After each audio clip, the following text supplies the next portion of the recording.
You're listening to Midlife Side Quest, the Over the Hill Gaming Podcast. Here's your host, John Wall.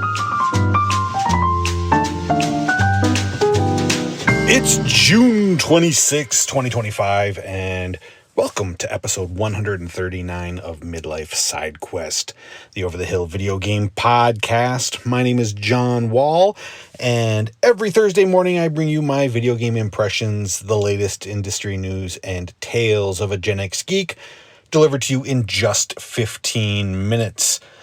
Thank you so much for tuning into the show today. I just ate a giant bowl of homemade mac and cheese, so if you happen to hear something in the background that sounds like a trombone, think nothing of it. On this episode, I'm going to be talking about Rematch, but as always, we start the show by checking out some of the gaming news from the past week. And in a bit of odd news, there's a new Xbox-branded version of the Meta Quest 3S VR headset, and it's available right now. This $400 special edition headset is available at the time of this recording on Meta.com or at Best Buy stores in the U.S., but Microsoft says that quantities of this will be, quote, extremely limited, and that once they're gone, that's it, they're gone. The bundle includes a 128 gig Quest 3S in Xbox Black and Green, as well as matching Touch Plus controllers, a limited edition Xbox controller, an Elite strap, and 3 months of both Meta Horizon Plus and Game Pass Ultimate. I'm not sure, but I think the Meta Horizon Plus is kind of the VR equivalent, with you get free games and such. That actually seems like a pretty decent value for the money. That's not bad for $400. And doing something like this, you know, it makes a certain amount of sense. Xbox is really trying to push the idea that, you know, you can play Xbox on dang near anything, including the upcoming Xbox ROG Ally X. And you can already play Game Pass titles on the Quest, so why not? I guess my question is, why make this such a limited quantity deal? I guess, though, you know, VR is already kind of a niche market, and the amount of people who will want this one specifically, you know, to stream Xbox titles, that's going to be even a smaller group. So maybe it's better to just slap a coat of paint on these things and sell them to the hardcore audience and let them be gone, you know, as opposed to producing too many of them and letting them sit on store shelves. I don't know, just another interesting step in Xbox's new philosophy.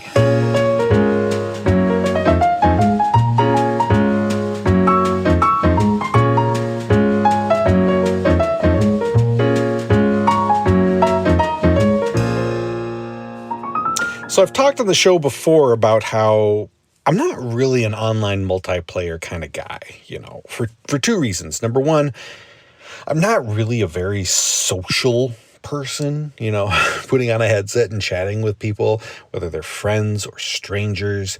It's just not really my thing. And second, whenever I play a video game, the decision to do that doesn't happen more than 5 or 10 minutes beforehand.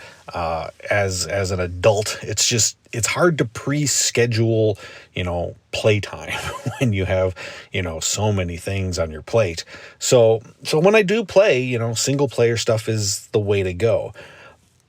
But Rematch looked really cool, you know. So it's an arcadey style soccer game or football, if you want to be proper, and it's from the creators of Sifu, and the trailers looked like so much fun that I thought I just needed to give it a shot. And it was on Game Pass also, so, you know, nothing to lose.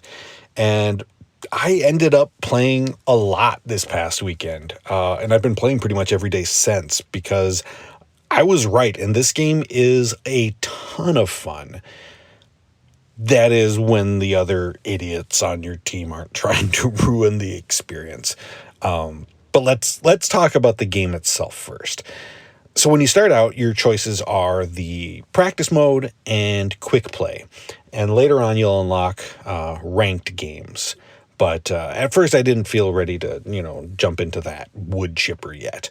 When you start a match, you can choose between 3, 4, or 5 player, 3-on-3, 4-on-4, and 5-on-5 games.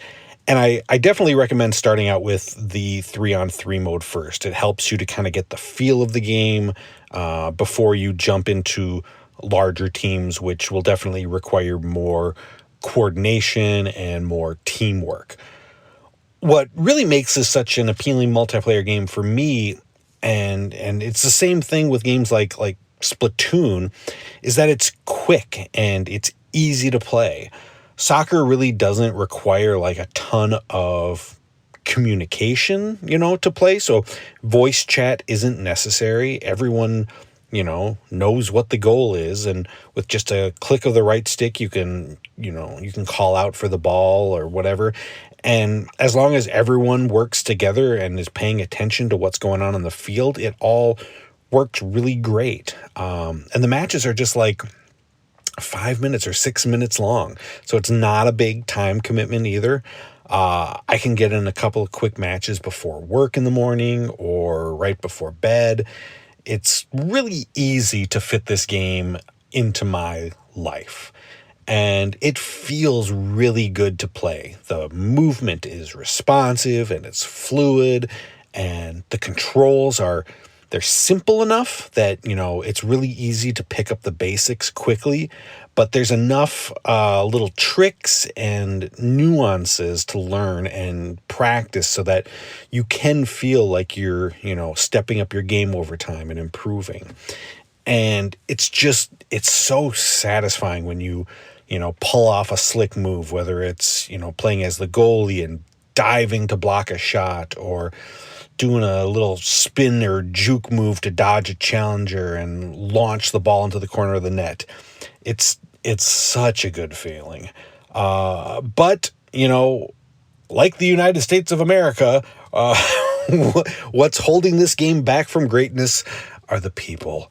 Now, when you get a team of people who take the game seriously and they make at least an attempt at teamwork, it's great. Sadly though, my experience has been that like roughly 50% of the time you end up with some jackass who drags down the whole experience, and it sucks. You'll get the people who, they make no attempt whatsoever to pass the ball, and they just charge forward wildly until they inevitably turn the ball over. You've got the folks who, just quit the game, decide to leave after your team goes down by a score or two, leaving you shorthanded for the rest of the match. And worst of all, you'll get people who don't understand the very basic concept that the job of the goalie is to guard the net. And they will leave it completely unmanned to try and go score a goal themselves, which just lets the other team, march right down and launch the ball from the other side of the field into an empty net. Now, maybe some of this, gets better after a couple of weeks when the people who are just trying it out decide to move on to something else. It is free on Game Pass after all, so you're going to get a lot of people just, checking it out.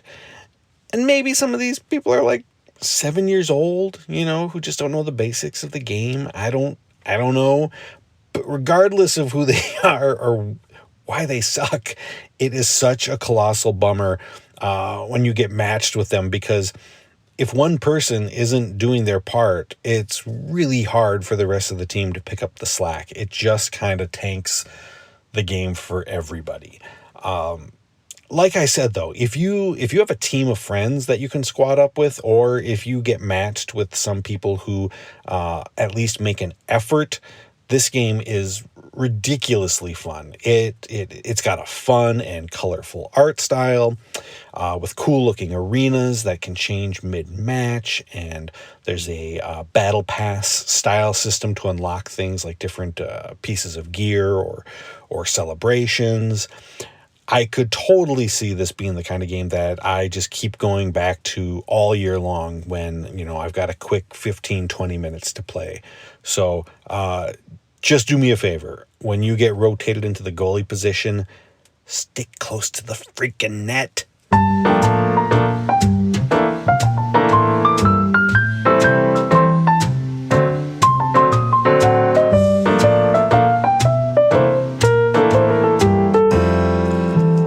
There used to be a time, not even that long ago, that if you asked me how old I was, I'd be able to tell you, like, immediately.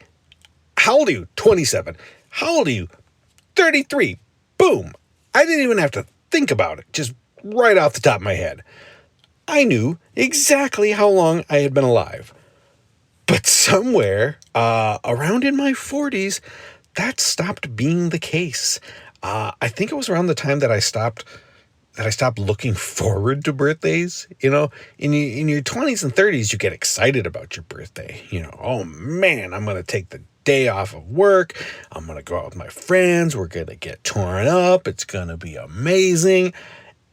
And in your 40s, you start thinking, I swear to God, nobody better mention that it's my birthday. Facebook, you better keep your mouth shut. And that is if you even remember it yourself, which occasionally I don't.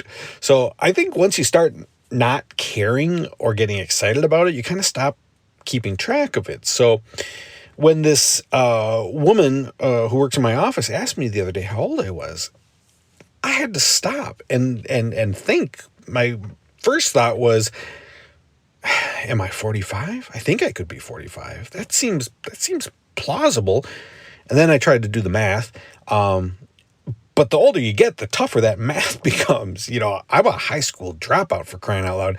You can't be asking me questions like that with complicated arithmetic. So I took my shoes off and my socks and I did the counting, and it turns out I'm definitely not 45, which was quite a bummer to realize. It sucks when you think maybe you're younger than you really are. It never happens the other way around. I never think, sweet, I thought I was 50 already. It didn't help either when she said, oh wow, I was 2 years old when you started working here. Yeah. Thanks. Thank you for listening to Midlife Side Quest. I really appreciate you making time in your day to hang out with me. You can catch a new episode of the show every Thursday wherever you listen to podcasts, and you can support the show by subscribing and leaving a review. Until next time, be well and happy gaming.